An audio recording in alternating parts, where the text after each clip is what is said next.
नमस्कार विद्यार्थी मित्रांनो, स्वागत आहे तुमचं आपलं चॅनल एमपीएससी गर्लवरती।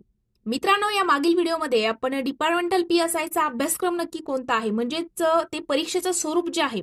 आता तुम्हाला माहित असेल की कॉन्स्टेबल आपण जी पोलीस भरती देतो, पोलीस भरती दिल्यानंतर आपली जी निवड आहे ती कॉन्स्टेबल पदी होते आणि त्यानंतर 4 वर्ष सर्व्हिस केल्यानंतर आपण डिपार्टमेंटल PSI एक्झाम देऊन त्या ठिकाणी PSI पद मिळवू शकतो। मग त्याकरिता नक्की परीक्षेचं स्वरूप कसं आहे, म्हणजे पूर्व परीक्षा ही किती गुणांची असते, त्यासाठी किती कालावधी आहे, कोणकोणते विषय असतात आणि त्यामध्ये नक्की काय वाचायचं आहे, कोणता डिटेल अभ्यासक्रम आहे, त्याबद्दल आपण मागच्या व्हिडिओमध्ये डिस्कशन केलेलं आहे। जर तुम्ही अभ्यासक्रम बघितला नसेल तर याच व्हिडिओच्या डिस्क्रिप्शन बॉक्समध्ये लिंक जी आहे ती दिलेली आहे, तो व्हिडिओ जाऊन त्या ठिकाणी तुम्ही संपूर्ण डिपार्टमेंटल PSI चा अभ्यासक्रम जो आहे तो बघू शकता। त्या व्हिडिओ नंतर तुम्हाला कोणत्याही प्रकारची शंका राहणार नाही। तर मित्रांनो, आजच्या व्हिडिओमध्ये आपण डिपार्टमेंटल PSI ला जो आपण मागच्या व्हिडिओमध्ये अभ्यासक्रम आणि विषय बघितलेले आहेत त्या विषयामध्ये नक्की कोणकोणती पुस्तके वाचायला हवी जेणेकरून आपल्याला लवकरात लवकर एक्झाम क्रॅक करता येईल आणि डिपार्टमेंटल PSI आपण त्या ठिकाणी होऊ शकतो। तर बघा, आजच्या व्हिडिओ नंतर तुम्हाला कोणत्याही प्रकारची शंका ही बुकलिस्ट बद्दल राहणार नाही। आजच्या व्हिडिओमध्ये मी जे काही पुस्तकं तुम्हाला सांगणार आहे तेच तुम्हाला वाचायचे आहे। त्या पुस्तकाबाहेर तुम्हाला कोणत्याही गोष्टी, कोणतंही नवीन पुस्तक घ्यायची गरज पडणार नाही, त्या पुस्तकाच्या बाहेर काही वाचायची गरज पडणार नाही। तर मित्रांनो, जर तुम्ही आपल्या चॅनलवरती हा व्हिडिओ पहिल्यांदाच बघितलेला असेल तर आपलं चॅनल सबस्क्राईब करून बेल आयकॉनवर सुद्धा प्रेस करायचं आहे, जेणेकरून कोणत्याही प्रकारची शंका तुम्हाला राहणार नाही आणि नवनवीन अपडेट जे आहेत तशीच महत्त्वपूर्ण माहिती तुमच्यापर्यंत लवकरात लवकर पोहोचेल। चला तर मित्रांनो, आपण आजच्या व्हिडिओला सुरुवात करूया। तर मित्रांनो, डिपार्टमेंटल PSI ची पूर्व परीक्षा जी आहे ती तुम्हाला 100 प्रश्न त्या ठिकाणी विचारले जातात। त्यामध्ये मराठी, इंग्रजी आणि सामान्य अध्ययन असं या ठिकाणी डिस्ट्रीब्युशन केलेलं आहे। मराठीला 25 प्रश्न असतात, इंग्रजीला 25 प्रश्न असतात आणि बघा, मराठी इंग्रजी मधून तुम्हाला 50% वेटेज दिसेल आणि सामान्य अध्ययनाला 25 त्या ठिकाणी 50% वेटेज, म्हणजे असे टोटल 100 प्रश्न विचारले जातात आणि त्याकरिता 1 तासाचा कालावधी असतो। आता जेव्हा तुम्ही पोलीस भरतीची तयारी करत होते त्यावेळेला तुम्ही काय करता, तर 100च प्रश्न तुम्हाला त्या ठिकाणी असतात, मात्र त्या ठिकाणी तुम्हाला कालावधी जो आहे तो 1.5 तासाचा म्हणजे 90 मिनिटं असतात। मात्र डिपार्टमेंटल PSI च्या पूर्व परीक्षेला तुम्हाला या ठिकाणी 1च तास म्हणजे 60च मिनिटं तुम्हाला असणार आहेत आणि वस्तुनिष्ठ बहुपर्यायी स्वरूप म्हणजे काय, तर वरती 1 प्रश्न आणि खाली 4 पर्याय, जसं तुम्हाला पोलीस भरतीला होतं तोच पॅटर्न इकडे असणार आहे। मग नक्की डिफरन्स काय, तर बघा, या ठिकाणी सामान्य अध्ययनात तुम्ही पोलीस भरती जेव्हा करता, आता पोलीस भरतीची तयारी करताना आपण काय करतो, मराठी व्याकरण आणि सामान्य त्या ठिकाणी मराठी व्याकरण आणि गणित बुद्धिमत्ता जे आहे या विषयावरती आपण जास्त फोकस करतो, जेणेकरून आपल्याला त्या ठिकाणी वेटेज जास्त आहे। तर मराठी व्याकरण आपलं परफेक्ट असतं आणि गणित बुद्धिमत्ता। पण या ठिकाणी एक गोष्ट लक्षात घ्यायची आहे की डिपार्टमेंटल PSI ला तुम्हाला इंग्रजी विषय सुद्धा आहे आणि तुम्हाला सामान्य अध्ययनामध्ये जेव्हा आपण पोलीस भरतीची तयारी करत होतो त्यावेळेला आपण 1 लाइनर करत असतो। या ठिकाणी 1 लाइनर करून चालणार नाही, या ठिकाणी तुम्हाला स्पेसिफिक बुकलिस्ट सांगणार आहे, ती बुकलिस्ट तुमच्याकडे असणं गरजेचंच आहे। तुमचे सगळ्या कन्सेप्ट क्लिअर असणं गरजेचं आहे, तेव्हाच तुम्ही ही परीक्षा क्रॅक करू शकता। तर बघा, पहिला आपला विषय आहे मराठी। तर मराठी व्याकरणाकरिता तुम्हाला मोरा वाळंबे सरांचं बुक रेफर करायचं आहे किंवा मग आहे बाळासाहेब शिंदे सर। आपल्याकडे या ठिकाणी 2 पर्याय आहेत। जर तुम्हाला मोरा वाळंबे सरांचं बुक हे खूप म्हणजे किचकट वाटत असेल वाचायला वगैरे, आता ते 2 पुस्तक आहेत, ओके, 2 पार्टमध्ये आहे। पहिल्या पार्टमध्ये तुम्हाला व्याकरण कव्हर केलेलं आहे आणि दुसऱ्या पार्टमध्ये शब्दसंग्रह दिलेले आहेत। मग तुम्हाला मोरा वाळंबे सरांचं जर थोडंसं म्हणजे भाषा कठीण वगैरे वाटत असेल तर तुम्ही बाळासाहेब शिंदे सरांचं बुक सुद्धा त्या ठिकाणी रेफर करू शकता। त्यामध्ये सुद्धा अगदी सोप्या भाषेमध्ये त्या ठिकाणी सगळ्या गोष्टी सांगितलेल्या आहेत। आता तुम्ही पोलीस भरतीची तयारी करताना जे कोणतं बुक तुम्ही रेफर करत असाल, मग ते बाळासाहेब शिंदे सर असो किंवा मग मोरा वाळंबे सरांचं असो, तेच तुम्ही पुढे कंटिन्यू करू शकता। त्यानंतर तुम्हाला माहित असेल की डिपार्टमेंटल PSI ची पूर्व परीक्षा जी असते त्याला इंग्रजी विषय सुद्धा आहे। पोलीस भरतीमध्ये नव्हता, मात्र इंग्रजी विषय इकडे करायचा आहे। 25 प्रश्न हे इंग्रजीला विचारले जातील, म्हणजे 25% या ठिकाणी वेटेज हे इंग्रजी विषयाला तुम्हाला दिसेल। मग त्यासाठी तुम्ही जर अगदी म्हणजे काहीच आतापर्यंत इंग्लिश ग्रामर केलेलं नसेल तर तुम्हाला बाळासाहेब शिंदे सरांचं बुक या ठिकाणी बेस्ट असणार आहे, कारण की बाळासाहेब शिंदे सरांच्या बुकमध्ये जरी इंग्रजी व्याकरणाचं बुक असेल तरी मराठीमध्ये अनुवाद दिलेला आहे, मराठी भाषांतर सुद्धा प्रत्येक वाक्याचं दिलेलं आहे। त्यामुळे तुम्ही अगदी बेसिक पासून जरी तयारी करत असाल तरी तुम्हाला लेक्चर न करता सुद्धा वाचून सुद्धा ते कव्हर होऊ शकतं। इतक्या छान पद्धतीने मांडणी जी आहे ती बाळासाहेब शिंदे सरांच्या बुकमध्ये तुम्हाला दिसेल। तर इंग्रजी व्याकरणाकरिता तुम्हाला बाळासाहेब शिंदे सरांचं बुक करायचे। त्यानंतर आपण येतो आता सामान्य अध्ययन, ज्याला 50% वेटेज आहे, म्हणजे 50 प्रश्न सामान्य अध्ययनावरती विचारले जातात।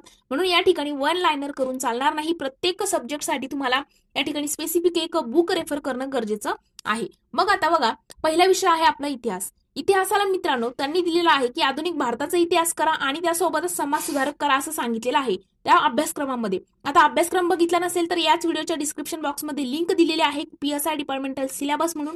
तो जी लिंक आहे मित्रांनो त्या लिंकवरती क्लिक करून तो अगोदर पूर्ण व्हिडिओ बघा सविस्तर. त्या अभ्यासक्रम तुमच्याकडे असणं गरजेचं आहे आणि मगच तुम्ही बुकलिस्ट या ठिकाणी बघू शकता. तर बघा इतिहासाला आपल्याला आधुनिक भारताच्या इतिहासाला तुम्हाला या ठिकाणी समाधान महाजन सरांचं बुक प्रेफर करायचं आहे आणि सोबतच जे त्यांनी समाज सुधारक सांगितलेले आहे समाज सुधारकांकरिता तुम्हाला गाठा सरांचं बुक स्पेशली घ्यायचं आहे. गाठा सरांच्या बुकमध्ये तुमचे सगळे समाज सुधारक कव्हर होतील आणि समाधान महाजन सरांच्या बुकमधून आधुनिक भारताचा इतिहास पूर्णपणे कव्हर होणार आहे. आणि या दोन बुक सोबत तुम्हाला 11वीचं जे जुनं इतिहासाचं पुस्तक आहे ते सुद्धा याच्यासोबत जोड तुम्हाला द्यायचे आहे. आणि हे 3 पुस्तकं तुम्हाला इतिहासाकरिता करायचे, जास्त मोठं नाहीये. 11वी इतिहासाचं पुस्तक तुम्ही एका दिवसात त्या ठिकाणी वाचून संपवू शकता. समाधान महाजन सर आणि गाठा सरांचं बुक तुम्हाला घ्यायचं आहे. याच्या बाहेर इतिहासाचं काही करायची गरज नाही. ती BAची विद्यापीठाची पुस्तकं वगैरे काहीच करायचं नाही. एवढीच पुस्तकं करा. याच्यातून MPSC क्लिअर होऊ शकते. राज्यसेवा त्यानंतर जे आहे आपलं कंबाईनची मुलं गाठाचं पुस्तक आहे गाठा सरांचं महाजन सरांचं ह्याच पुस्तकाच्या थ्रू कंबाईन क्लिअर करतात. आपल्याला तर डिपार्टमेंटल थ्रू एवढं सफिशियंट आहे. त्यानंतर भूगोलसाठी जर बघितलं तर AB सौदी सरांचं बुकच बेस्ट आहे. भूगोल आपल्याला पाठांतराचा विषय नाही, फक्त वाचून होत नाही तर नकाशा वाचन गरजेचं आहे. भूगोलाच्या प्रत्येक प्रकरणाचा अभ्यास करताना तुमच्याकडे नकाशे असणं गरजेचं आहे. तुम्हाला नकाशाच्या ज्या प्रिंट असतात गुगलवरती तुम्हाला मिळेल, म्हणजे जो फिल केलेला नकाशा नसतो तो तुम्हाला घ्यायचा आहे आणि त्यावरती तुम्हाला प्रॅक्टिस करायची आहे. कोणता प्रशासकीय विभाग कुठे आहे, जिल्हे कोणते कुठे आहेत, राजकीय सीमा कोणकोणत्या लागलेल्या आहेत, नैसर्गिक सीमा कोणत्या आहेत, महाराष्ट्राचे किती प्राकृतिक विभाग पडतात, नद्या कुठून कोणत्या वाहतात, कुठे त्यांचा उगम कुठे होतो, या सगळ्या गोष्टी तुम्हाला नकाशा थ्रू अभ्यास करायचा आहे. जर तुम्हाला AB सौदी सरांचं बुकही खूप वास्ट वाटत असेल, खूपच जास्त काही माहिती त्यामध्ये आहे, तर तुम्ही दीपस्तंभ अकॅडमीचं सुद्धा पुस्तक आहे ते सुद्धा प्रेफर या ठिकाणी करू शकता. त्यानंतरचा आपला विषय आहे राज्यशास्त्र म्हणजे पॉलिटी. पॉलिटीकरिता तुम्हाला 2 बुक सजेस्ट करेल. एक म्हणजे M लक्ष्मीकांत आणि दुसरं आहे रंजन कोळंबे सरांचं. आता जर तुम्हाला वाटत असेल की M लक्ष्मीकांत बुक हे खूप मोठं आहे, वेळ कमी आहे, तर मग तुम्ही रंजन कोळंबे सरांचं बुक घेऊ शकता. त्यामध्ये सगळी डिटेल इन्फॉर्मेशन आहे आणि अगदी सोप्या भाषेमध्ये समजेल असं या ठिकाणी दिलेलं आहे. पण मित्रांनो त्यासोबतच आपल्याला अभ्यासक्रमाच्या त्या PDF मध्ये ग्राम प्रशासनाचा अभ्यास स्पेशली सांगितलेला आहे. त्यामुळे तुम्हाला पंचायत राज करिता किशोर लवटे सरांचं सेपरेट एक बुक घ्यायचं आहे आणि जे पॉलिटी सब्जेक्ट आहे आपला तो तुम्हाला M लक्ष्मीकांत आणि त्यासोबतच पंचायत राजचं जे किशोर लवटे सरांचं बुक आहे त्याची जोड द्यायची आहे. आणि जर तुम्ही रंजन कोळंबे घेत असाल तर त्यासोबत किशोर लवटे सरांचं पंचायत राज सोबत घ्यायचं आहे. तिन्ही पुस्तकं यूज करत बसू नका, एकच पंचायत राजचं ठेवा. त्यासोबत एक तर M लक्ष्मीकांत असू द्या किंवा मग रंजन कोळंबे सरांचं असू द्या. तिन्ही ठेवू नका. आपल्याला सोर्स कमी आणि रिव्हिजन जास्त करायचे आहे, त्यामुळे मिनिमम सोर्स असणं गरजेचं आहे. त्यानंतरचा आपला विषय आहे इकॉनॉमिक्स म्हणजेच अर्थव्यवस्था. आता इकॉनॉमिक्सला तुम्हाला अर्थव्यवस्थेला सुद्धा बघा रंजन कोळंबे सरांचं बुकही बेस्ट आहे किंवा देसले सरांचं, या दोन्हीपैकी तुम्ही कोणतंही एक प्रेफर करू शकता. बघा जर तुम्हाला इकॉनॉमिक्सचं बुक जर तुम्ही बघितलं तर त्यांचे देसले सरांचं जे बुक आहे त्याचे 2 पार्ट आहेत, पहिला पार्ट आणि दुसरा पार्ट. पहिल्या पार्टमध्ये मग आपलं सार्वजनिक वित्त, कर रचना वगैरे त्यांनी सगळं बेसिक जे काही कव्हर केलेलं आहे अर्थशास्त्राच्या व्याख्येपासून, आणि दुसऱ्या बुकमध्ये सगळ्या योजना वगैरे सगळ्या गोष्टी दिलेल्या आहेत. मग तुम्हाला जर अगदी बेसिक पासून इकॉनॉमिक्स काहीच माहित नसेल तर तुम्ही देसले सरांचं बुक जरी वाचलं त्या ठिकाणी क्लिअर होईल. जर ते पण खूप मोठं वाटत असेल, खूप वास्ट वाटत असेल, आता ते खूप मोठे बुक आहेत, तर तुम्ही मग लवकरात लवकर सिलेबस कव्हर करायचा असेल तर रंजन कोळंबे सरांचं सुद्धा बुक घेऊ शकता. त्यानंतर आपल्याला भारताचे शेजारील राष्ट्रांशी कशा पद्धतीने संबंध आहेत तो सुद्धा त्यांनी त्या ठिकाणी टॉपिक टाकलेला आहे. मग त्याकरिता आपल्याला जे आहे डॉक्टर शैलेंद्र देवदानकर यांचं जे बुक आहे भारत आणि जग हे तुम्हाला घ्यायचं आहे आणि त्यातून तुम्हाला ते प्रश्न जे आहेत विचारले जातील ते सगळे प्रश्न यातून तुमचे क्लिअर होणार आहेत. आणि त्यानंतर आपला शेवटचा विषय आहे चालू घडामोडी. आता चालू घडामोडी करिता तुम्हाला माहित असेल की पृथ्वी परिक्रमा मासिक आणि जे काही इयर बुक 6 माहिती तुम्ही काहीही घेऊ शकता. त्याचे जानेवारी फेब्रुवारी अशी मासिक सुद्धा येतात, म्हणजे जानेवारीचं वेगळं मासिक असेल, फेब्रुवारीचं वेगळं, त्यामध्ये काय कोणकोणत्या घडामोडी घडल्या, किंवा मग जानेवारी ते जून असं 6 महिन्याचे 2 बुक पण मिळतात, किंवा मग त्यांचं इयर बुक पण मिळतं. तर तुम्ही काही घेऊ शकता आणि त्याच्या थ्रू करंट अफेअरचा अभ्यास जो आहे तो करू शकता. आता पोलीस भरतीला तुम्ही केलेलाच असतो त्यामुळे तुम्हाला माहिती आहे, पण त्या ठिकाणी तुम्ही 1 लायनर वरती जास्त त्या ठिकाणी फोकस केलेला असतो. इकडे तुम्हाला प्रत्येक विषयाचा सेपरेट बुक आणि त्याचा एकदम जो सविस्तररित्या अभ्यास आपण म्हणू शकतो तो तुम्हाला या ठिकाणी करायचा आहे. आता जे विद्यार्थी ऑलरेडी कंबाईनची तयारी करत होते आणि त्यांनी पोलीस भरती देऊन त्यांचं जे आहे कॉन्स्टेबल पदी त्यांची जी निवड झालेली आहे त्या विद्यार्थ्यांकडे ऑलरेडी ही सगळी बुकलिस्ट असते, त्यांचा अभ्यास ऑलरेडी क्लिअर झालेला असतो, फक्त त्यांना रिव्हिजनची या ठिकाणी गरज असते. पण ज्यांनी फक्त पोलीस भरतीवरती फोकस देऊन पोस्ट काढलेली आहे त्यांच्याकरिता हा अगदी नवीन सिलेबस असतो, नवीन बुक लिस्ट वगैरे सगळ्या गोष्टी त्यांच्याकरिता हा आजचा व्हिडिओ होता, जेणेकरून त्यांना प्रॉपर एक बुकलिस्ट या ठिकाणी मिळावी. तर हाच उद्देश हा व्हिडिओ करण्यामागे होता.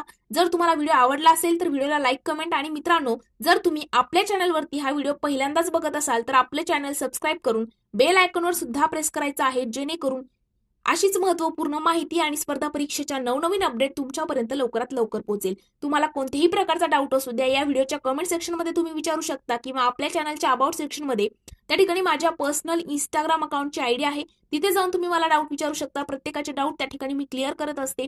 सोबतच आपला व्हॉट्सअप ग्रुप आहे तो सुद्धा जॉईन करायचा आहे, जेणेकरून अशी महत्त्वपूर्ण माहिती आणि पोलीस भरतीच्या ज्या काही नवीन अपडेट असतात त्या तुमच्यापर्यंत लवकरात लवकर पोहोचेल. आणि आता लवकरच चॅनलवरती आपण पीएसआयच्या एमपीएची ट्रेनिंग जी आहे ती कशा पद्धतीने होते तो व्हिडिओ आपण बघितला होता. व्हिडिओला भरभरून प्रेम तुम्ही दिलेला आहे. 80 ते 87,000 व्ह्यूज त्याला कंप्लीट झालेले आहेत. त्याच बेसवरती आता पोलीस भरतीची ट्रेनिंग कशा पद्धतीने होते तो व्हिडिओ सुद्धा या 2-3 दिवसात अपलोड होईल. त्यामुळे मित्रांनो, जर तुम्हाला व्हिडिओ बघायचा असेल तर आपले चॅनल सबस्क्राईब करून बेल आयकॉनवर सुद्धा प्रेस करायला विसरू नका. तर आज आपण इथेच थांबणार आहोत. Thank you so much.